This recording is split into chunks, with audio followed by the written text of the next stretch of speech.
Hello. To export text from photos on your Xiaomi Poco X7, as we are in the gallery application, let me show you. Let's select the picture with the text, and there are actually two tips I can give you to do this. First one is to press these three dots right here and press the recognize text button, and here, as you can see, this is the result of the text recognition. So yeah, basically that's how to do it. And you can also, if you want to, for example, copy one phrase from your picture, let's say I'm interested in this one, you simply press and hold the text, and as you can see, it's been selected right now. You can adjust. For some reason you cannot adjust the, oh, you can, alright.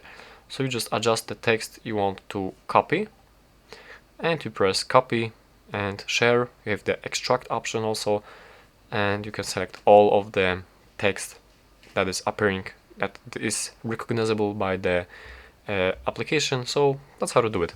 Thank you for watching, and please subscribe.